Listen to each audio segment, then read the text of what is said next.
अब आखिरी सवाल, ये बहुत सारे लोग चर्चा कर रहे थे कि फसाद शानू से एक सवाल पूछना कि आज़म खान ने दो ऐसे काम बता दिए जो आपके साथ बुरे किए हों। देखिए, राजनीति में अच्छे बुरे काम नहीं होते हैं, राजनीति में निजी दुश्मनी नहीं होती है। मैंने एक भी बात ऐसी नहीं कही कि जिस पे आप ये कह सकते हैं कि मेरी उनसे राजनीतिक दुश्मनी है। राजनीति में ख़यालात की लड़ाई होती है। अगर आप ये कहते हैं कि आज़म खान साहब ने ये बता दीजिए काम बुरे कर रहे हो, तो आज़म खान साहब की पहले विचारधारा चौधरी चरण सिंह के साथ जुड़ी थी, उसके बाद माननीय मुलायम सिंह यादव के साथ क्यों जुड़ी? ये पूछिए उनसे आज़म खान से चौधरी चरण सिंह ने उनके साथ क्या बुरा किया था। वो तो ये कहते हैं कि राजनीति में लांच चौधरी चरण सिंह ने उनको किया था। ये लड़ाई ख़यालात की होती है। लड़ाई किसी की अच्छाई बुराई की नहीं होती है। बहुत सी हो सकता है मुझे शिकायतें रही हूँ, मैंने उनसे मैंने मेहनत करी, बेबहा मैंने समाजवादी पार्टी के लिए काम किया, लेकिन उसके बावजूद मुझे जो हक मिलना चाहिए था वो नहीं मिला। मुझे किसी भी चुनाव में नहीं उतारा गया। ये मेरी पर्सनल शिकायत हो सकती है। लोकसभा में जो उपचुनाव हुए जिस समय जेल में थे, व्यक्तिगत शिकायत मेरी हो सकती है। ये मुझसे वादा करने के बाद में उनको टिकट दिया गया जिनको 16,000 वोट मिले हैं।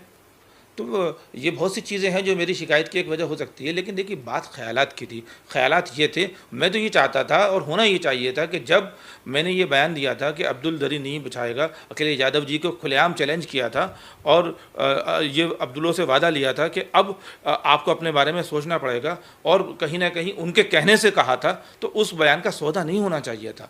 उस बयान के बाद उनकी राजनीतिक अहमियत बढ़ गई थी। उनको जो जेल में कोई पूछ नहीं रहा था, हर दल उनके जेल में उनसे मिलने गए थे, चाहे शिवपाल यादव जी हों, चाहे वो राजभर जी हों और ओवैसी साहब हों, एक और भी दीगर सियासत वाले हों, उनको पूछने गए थे। मैंने उनकी राजनीतिक अहमियत बढ़ा दी थी। लेकिन आपने मेरे उस बयान का सौदा कर लिया। आपने सिर्फ महज एक MLC के लिए, सरफराज खान के बेटे के लिए आपने पूरी कौम का सौदा कर लिया।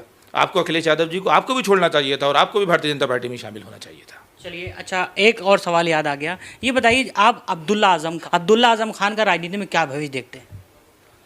देखिए, अब्दुल्ला आज़म खान साहब बहुत करीब रहे हैं आप उनके। नहीं, देखिए, अब्दुल्ला आज़म खान साहब आज़म खान साहब के सुपुत्र हैं। अब राजनीतिक भविष्य तो लोगों का खुद बनाता है आदमी अपना भविष्य। अगर देखिए, राजनीतिक कमेंटेटर के रूप में आपसे सवाल कर रहा हूँ। मैं आपको उसी सवाल का पूरी ईमानदारी से, पूरी दयानत के साथ जवाब दे रहा हूँ, बिना किसी इस लाग लपेट के कि मैं किस पार्टी का हूँ, वो किस पार्टी के हैं। लोग अपना भविष्य अपने काम से खुद बनाते हैं। कोई किसी के बारे में भविष्यवाणी नहीं कर सकता। आप ये पूछेंगे फला नेता का क्या भविष्य है, तो वो उसका भविष्य उसका काम तय करेंगे। बहुत बहुत शुक्रिया फसाद जी, आपने कीमती समय दिया।